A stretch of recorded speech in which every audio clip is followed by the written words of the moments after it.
Apocalipse, capítulo 13. Se alguém leva para cativeiro vai. Se alguém matar a espada, necessário que seja morto a espada. Aqui está a perseverança e a fidelidade dos santos. Versículo 10. Ontem estudamos sobre o grande conflito que começou no céu e se estendeu para a terra, quando Satanás lançaria sua ira contra a Igreja de Deus. O capítulo 13 apresenta os dois poderes que, aliados ao dragão, irão se unir com o objetivo de dizimar o povo de Deus da terra. Besta ou animal em profecia significa reino ou poder. Daniel capítulo 7, versículo 17. Portanto, a besta que emerge do mar e a besta que emerge da terra são dois poderes diferentes, mas que unidos se tornarão potencialmente perigosos, principalmente no desfecho da história deste mundo. Existe uma associação inconfundível entre este capítulo e Daniel capítulo 7. Ambos apresentam uma sequência de animais e destacam a figura de uma besta ou animal terrível e espantoso. Daniel capítulo 7, versículo 7. Esses animais, na sequência da profecia de Daniel, bem como na estátua do sonho do rei Nabucodonosor, representam respectivamente Babilônia, Pérsia, Grécia e Roma. Mas de todos estes impérios, o último, descrito como um animal medonho, deixaria registrado na história um reinado de medo e descaso para com a palavra de Deus. João, por sua vez, viu uma besta que saiu do mar, ou seja, uma besta que surgiria de povos, multidões, nações e línguas. Apocalipse capítulo 17, versículo 15. Observem que João apresentou um regresso histórico, uma ordem contrária dos animais citados por Daniel, corroborando com o fiel cumprimento da profecia referente aos reinos que já haviam passado. Fim do período da supremacia política dos impérios, Roma passou a reger as nações através do poder político e religioso do Papa. Considerado líder supremo, o pontífice tornou-se a figura mais importante do globo e sua palavra passou a ter vigor em todas as esferas da sociedade. Existem diversas semelhanças entre o chifre pequeno da profecia de Daniel e a besta que emerge do mar. Ambos, portanto, representam o mesmo poder, Roma papal.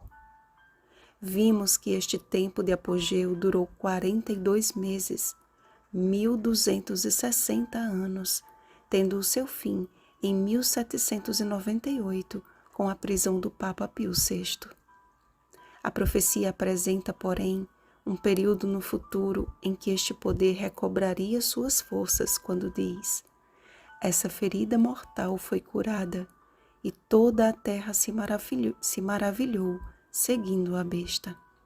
Ou seja, Roma papal reassumirá o controle do poder civil e religioso e revelará ao mundo um discurso que atrairá multidões, aqueles cujos nomes não foram escritos no livro da vida do Cordeiro, que foi morto desde a fundação do mundo.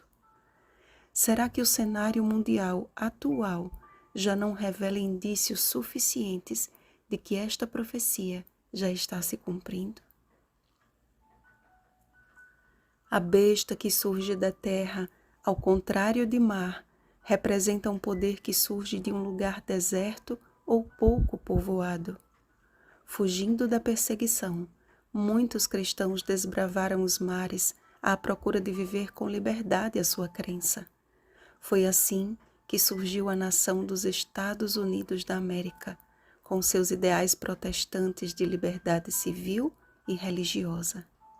Como os dois chifres não possuem coroas ou diademas, como na descrição da besta anterior, eles não se referem a reinos, mas podem se referir a esses dois ideais de liberdade, já que parece um cordeiro, isto é, Aparenta ser uma nação cristã, mas que no fim revelará a sua verdadeira face como dragão. Há alguns anos seria impossível fazer qualquer ligação ou conexão entre a nação norte-americana e o Vaticano. Hoje, vemos que as relações estão cada vez mais estreitas e que as portas estão sendo abertas para um diálogo cada vez mais amistoso e uma associação cada vez mais íntima. A besta que sobe do mar representa as duas fases de Roma, pagã e papal, partindo do princípio de que ela emerge do meio de povos e nações. As 7 cabeças representam os seguintes reinos: Egito, Assíria, Babilônia, Medopérsia, Grécia, Roma pagã e Roma papal. Os povos que representam os piores inimigos do povo de Deus ao longo da história. A profecia indica que Roma adquiriu características peculiares de alguns desses povos. Da Grécia, leopardo, a semelhança no sistema religioso de culto a imagens e invocação de santos. Da Medopérsia, urso, a instituição do domingo como dia de guarda, pois os persas dedicavam o primeiro dia da semana como um dia de culto ao Deus Sol. E da Babilônia, leão, Roma copiou a soberba, o orgulho e o descaso para com a lei de Deus. Isaías capítulo 13, versículo 11, Isaías capítulo 14, versículos 10 ao 14.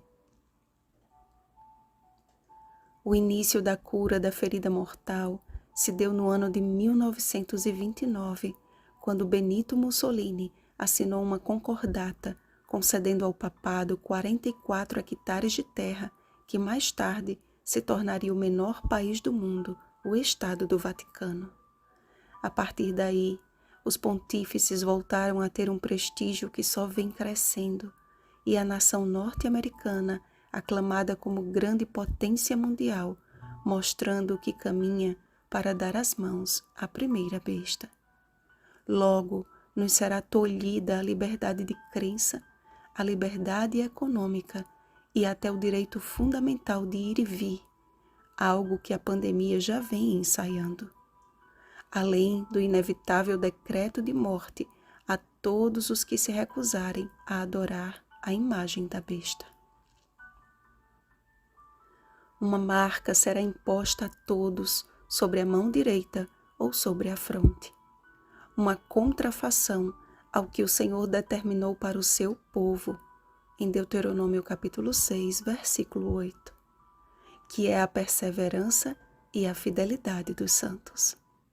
Como está escrito: aqui está a perseverança dos santos, os que guardam os mandamentos de Deus e a fé em Jesus.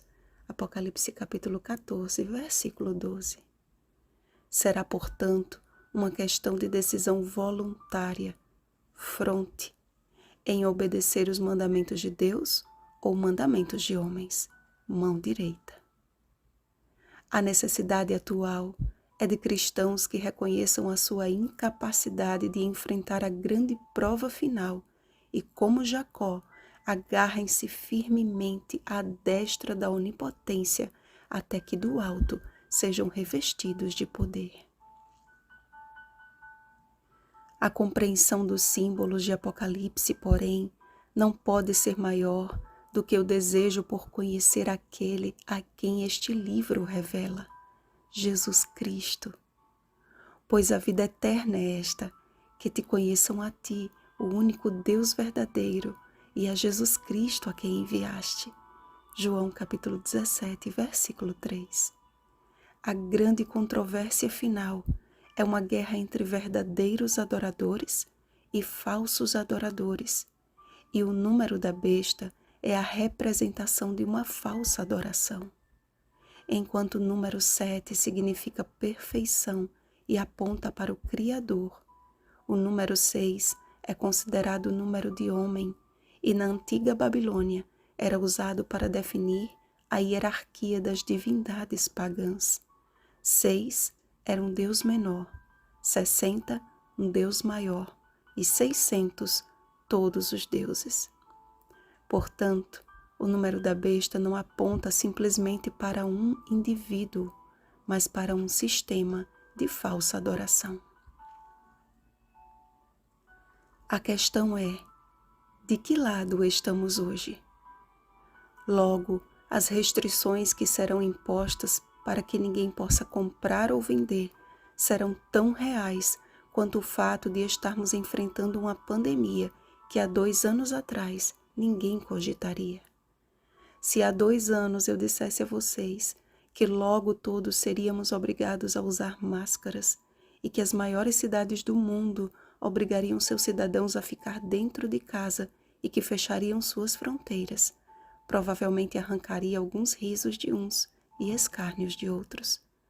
Mas tudo isso aconteceu e permanece em nosso contexto atual com muito mais implicações, como um lembrete bem claro de que as profecias bíblicas que apontam para o desfecho do grande conflito entre o bem e o mal são fiéis e verdadeiras.